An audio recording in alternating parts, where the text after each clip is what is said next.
first worksheets in our workbook, and it's called the utility history.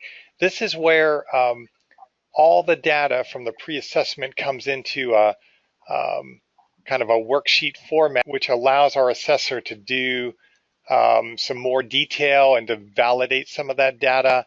And it kind of just creates the landing place that all the corrected utility data should be.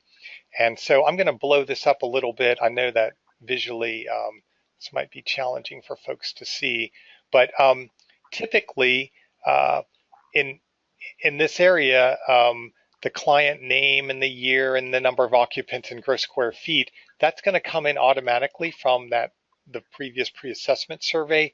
And then also other areas of this worksheet that are in gray or in green are going to come in automatically. And so we're going to focus here on the blue section, which is kind of a revised water section. So this water section brings in those values that were inputted in the pre-assessment format, and it converts it to gallons.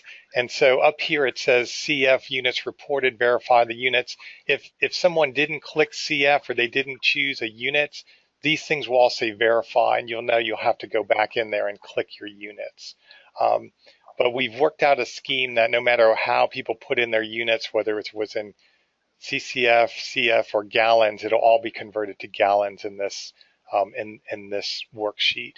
And so this is really the basis of, once you get your data cleaned up in 12 months worth and you have it in the right historical order, and you could, I guess, theoretically sort this by year if you needed to. But once you have it here, then this is where the data is pulled for the whole rest of the workbook.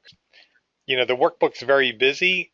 So you kind of have to know what you're looking at, but I just wanted to show you some other things in this utility history tab. There are some kind of benchmarking and summary information here, and it's mostly energy related, so it's not filled in, but there is a water and sewer rate. So this calculated up that the average water and sewer rate was about a penny per gallon. And that's a lot, but that's what it's normally going. And then under water, you can see water consumption is in gallons. So the total comes down here, and we have an average cost per gallon.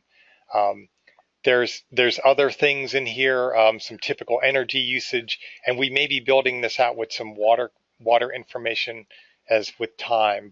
But so there's other things in here that kind of help you look at all that utility history in different ways. Most of it's energy.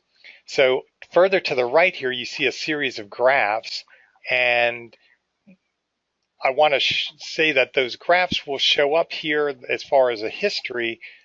If you had energy data, that would show up there, but I'm going to scroll down to the last graph, which in this case is our water history graph. So that is automatically graphed for you with a kind of a dual format of both water usage and water cost, or water and sewer cost, and graphed. And so that graph is available, for you to use in the workbook, or even if you didn't want to use the workbook through the whole process, you could still be using the workbook portions to cut and paste this graph out of it for posting into your report. But so our goal here again with the utility history was just to have our data cleaned up, have it in the units we want, maybe have a graph of it and some benchmarking information.